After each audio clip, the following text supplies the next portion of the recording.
आम्ही ज्या गोष्टीसाठी आणि ज्या आतुरतेने इथं बसलेलो आहोत ते म्हणजे आदरणीय कोमलपत सरांचं भाषण ऐकण्यासाठी। आणि त्यापूर्वी जी माझ्याकडे सूत्र आहेत ते म्हणजे कुसुमाग्रज हे आणि सावरकर ही दोन्ही व्यक्तिमत्व आहेत ज्यांनी आपल्या कवितेच्या माध्यमातून पूर्ण राष्ट्राला जागृत केले। निद्रावस्थेत असलेल्या जनतेला अजगराप्रमाणे पहुडलेल्या जनतेला त्यांनी आपल्या लेखणीतून आणि आपल्या शब्दातून जागे केले। ते म्हणजे कवी आणि राष्ट्रप्रेमी क्रांतीवीर सावरकर तसेच कुसुमाग्रज हे दोनही जी व्यक्तिमत्व आहेत ती एकाच तोडीची असे आहेत। आपण कुणाला पुढे आणि कुणाला मागे ठेवू असा आपल्यासमोर प्रश्न पडतो, अशी ही व्यक्तिमत्व। आणि त्यांच्या निमित्ताने आपण आज इथं जमलेलो आहोत। सरांचा एवढा खूप इतका अभ्यास आहे की मी त्यांच्याविषयी माझ्या शब्दातून व्यक्त करणं काही खूप कठीण आहे। पण त्या अगोदर जर आपल्यापैकी कोणालाही आपली कविता किंवा मराठीची थोरवी गाणारी एखादी कविता सादर करायची असेल तर मी त्यांना विनंती करते। मला माहीत आहे केळकर सर कविता लिहितात, सटवाणी सरांच्या तर आपल्याला सगळ्यांनाच परिचित आहेत कविता, पण सर काही तसे कविता सादर करण्यासाठी तर आलेले नाहीत असं त्यांनी मला पहिल्यांदाच सांगितलं। म्हणजे ते ऐकण्यासाठी आलेले आहेत, श्रोते म्हणून आलेले आहेत। तरी पण केळकर सरांनी जर एखादी कविता आणलेली असेल तर मी त्यांना विनंती करते की त्यांनी ती सादर करावी। तिचं नाव आहे माय मराठी। प्रेम स्वरूप माझी माय मराठी विठाई, प्रेम स्वरूप माझी माय मराठी विठाई, तिने पुरविले लाड गोड गायली अंगाई, तिने पुरविले लाड गोड गायली अंगाई। शाळा मराठीची माझी तेच मंदिर ती, शाळा मराठीची माझी तेच मंदिर ती येते, रोज कानात घुमती शब्द तिचे अमृताचे, रोज कानात घुमती शब्द तिचे अमृताचे। तिने पाळणा गाईला, तिने पाळणा गाईला तीच होती बहिणाबाई, तिने पाळणा गाईला तीच होती बहिणाबाई, प्रेम स्वरूप माझी माया मराठी विठाई। शिकविला तिने आम्हा इतिहास शिवबाचा, शिकविला तिने आम्हा इतिहास शिवबाचा, विनोबांनी सांगितला उपदेश पिताईचा, विनोबांनी सांगितला उपदेश पिताईचा। समर्थांचा दासबोध ज्ञानी यांची गोड ओवी, समर्थांचा दासबोध ज्ञानी यांची गोड ओवी, प्रेम स्वरूप माझी माय मराठी विठाई। ज्ञान सागर ती येता ज्ञान पिकून सरेना, ज्ञान सागर ती येता ज्ञान पिकून सरेना, तुकयाने शब्दांना त्या दिली रत्नांची उपमा, तुकयाने शब्दांना त्या दिली रत्नांची उपमा। नका विसरू येला हीच हात तुम्हा पायी, नका विसरू येला हीच हात तुम्हा पायी, प्रेम स्वरूप माझी माया मराठी विठाई। आणि हा मराठी दिन आज जो साजरा होतोय तो सांगितल्याप्रमाणे तो परवा करायचा, पण आज लवकर असल्या कारणामुळे त्यांनी ठरवलं की आजच करूया। चांगली गोष्ट आहे, कारण ज्या परवा शाळांमध्ये कार्यक्रम होणार परवा 27 तारखेला आमच्या मराठी विद्यालयामध्ये कार्यक्रम होणार आणि मराठीचे कार्यक्रम वाचनामध्ये होतात, पण ज्याप्रमाणे लोक म्हणजे प्रेमी पाहिजे तेवढे मात्र मला वाटते किंवा ते कमी होतात तेवढं आणखी नाही, तरी पण आपले लोक आहेत आणि त्या कानकोट भागावरून जे आमचे त्या म्हणून आले आहेत आपल्याला मार्गदर्शनासाठी आणि आपल्या मान्यवर जे भाविक आहे आपले त्यांचे आणि सर्व रसिकांचे आणि आपल्या सध्यातील मराठी जास्तीत जास्त जे मराठी प्रेमी आहेत त्यांचं मी या कार्यक्रमात वितर्क हे आहे, कारण मराठी ही आपली भाषा आहे आणि त्या भाषेमध्ये आपण आतापर्यंत जगलो आहोत। आणि कुठलाही कार्यक्रम असला तर आम्ही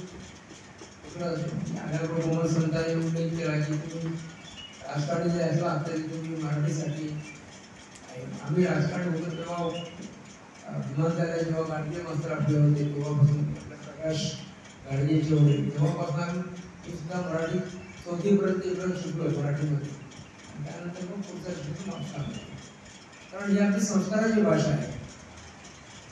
आणि ही भाषा शिकवण्यासाठी अनेक आपले जे लोक होऊन गेले त्याच्या आम्ही त्यांच्या साजऱ्या करतो. आणि त्याबरोबर आपले 70 सकवाणी साहेब सर आपले जे लेखन करतात, कापड भोये आहे, चंद्रकांत गावस, आपला मयेकर, ते अत्यंत मराठीसाठी काम करत आहेत. त्यांना आम्ही सर्वांना मला धन्यवाद देतो की अशा प्रकारे कार्यक्रम आयोजित करून तरी प्रभागाचा मला अध्यक्ष गोवागडकर केला घेतला ते भागाचा, तो कार्यक्रम करणारे कार्यकर्ते पहिल्यांदा करायचे, ही महत्त्वाची गोष्ट आहे. जास्त असे खोलपर्यंत गेलेले असतात आणि त्यांच्या विस्मरण झालेल्या ओळी शहरी भागातल्या लोकांपेक्षा खेडेगावातल्या लोकांना जास्त माहिती. आम्हाला कुसुमाग्रजांची कविता कधी भेटली, दुसरीला असताना चिवताई चिवताई साडीकडे उजाडली, कुसुमाग्रजांची पहिली ओळख ही अशी होती. आणि अजूनही तुम्ही झोपलेल्या ते मनामधला अपराधी भाव जागा करणाऱ्या, जाग आणणाऱ्या त्या ओळी होत्या. आणि तीच चिवताई मग कशी मोठी झाली की मोठ्या संहिता या गद्यकाव्य संग्रहामध्ये संपूर्ण पिंपळाचा भार आपल्या खांद्यावर घेऊन बसलेली चिमणी, संपूर्ण पिंपळाचा मोठा, केवढा मोठा आवाका चिमणीच्या त्या खांद्यावर कुसुमाग्रजांनी किती म्हणून भार द्यावा तिच्या ह्याच्यावर. म्हणजे मनुष्याचं भावविश्व मोठं झाल्यावर ती विश्वाला गवसणी कशी घालते पाहते चिमणी, चिवताई, कारण ती कार्यरत झाली, इकडे तिकडे दाणा वेचायला लागली आणि मग ती मोठी झाली आणि आकाशाला कवी द्यायला लागली. ही वाढत गेलेली आहे. ही आमच्या जाणीवा अशा प्रकारे प्रगल्भ करीत जाण्याचं सामर्थ्य त्या उत्तुंग काव्यशक्ती असलेल्या मोठ्या कवीमध्ये असतं. आणि म्हणून मृत्युंजय सावरकर त्यांचं कमला काव्य, गोव्याच्या दमन पर्वावर लिहिलेलं गोमांतक हे महाकाव्य वाचण्यासारखं आहे, अभ्यासनीय आहे. आणि त्यांच्या नियोजित महाकाव्याचा तो एक मोठा सर्ग आहे तो. आणि त्यांनी स्वतःचं असं वैनायक वृत्त निर्माण केलं आणि ते स्वतः गरुडाने जसा मातेसाठी अमृतकुंभ आणला तशा प्रकारचे ते वैनतेय होते. आणि त्या वैनतेयाची जी गरुड झेप जी आहे ती कवितेमध्ये किती उंचापर्यंत जाते.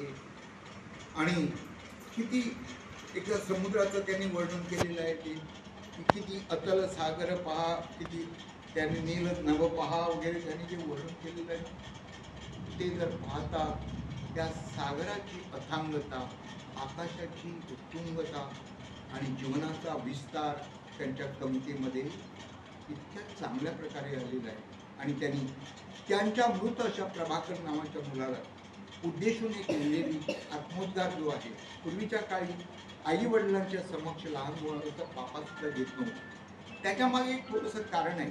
त्या मानसशास्त्रीय प्रेरणाशीने इथं कवितेमध्ये किती उंचापर्यंत जाते. आणि किती एकदा समुद्राचं त्यांनी वर्णन केलेलं आहे ते किती अतल सागर पहा, किती त्यांनी नील नभ पहा वगैरे त्यांनी जे वर्णन केलेलं आहे ते जर पाहता त्या सागराची अथांगता, आकाशाची उत्तुंगता आणि जीवनाचा विस्तार त्यांच्या कवितेमध्ये इतक्या चांगल्या प्रकारे आलेला आहे. आणि त्यांनी त्यांच्या मृत अशा प्रभाकर नावाच्या मुलाला उद्देशून केलेली आत्मोद्धार जो आहे, पूर्वीच्या काळी आई वडिलांच्या समक्ष लहान मुलाचा पापा सुद्धा घेत नव्हतं, त्याच्यामागे एक थोडंसं कारण आहे. त्या मानसशास्त्रीय प्रेरणाशीने इथं सांगणार नाही, ते आपण समजून घ्यायचं. आई वडिलांच्या समक्ष बालकाचा मुका घ्यायचा नाही निरोपाच्या वेळी.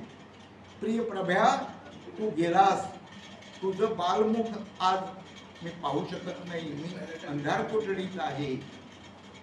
तेव्हा मला हिमकुटी वाटतं, तुझा जाता जाता सुद्धा मला पापा घेता आला नाही. किती शोकात्मक अनुभूती आहे. पण त्या शोकात्मक अनुभूतीचं उदात्ततेमध्ये रूपांतर करण्याचं महाकवीचं तेही हे सावरकरांच्या कवितेत आहे. मी एकीकडे सावरकर सांगत आहे कारण दोघांना सारखा न्याय मिळाला पाहिजे, दोघेच तोलामोलाचे आहेत. तर एक क्रांती प्रवणतेची कविता लिहिणारा, क्रांतीला प्रवृत्त करणारा महाकवी आमचे कुसुमाग्रज आणि प्रत्यक्ष क्रांती.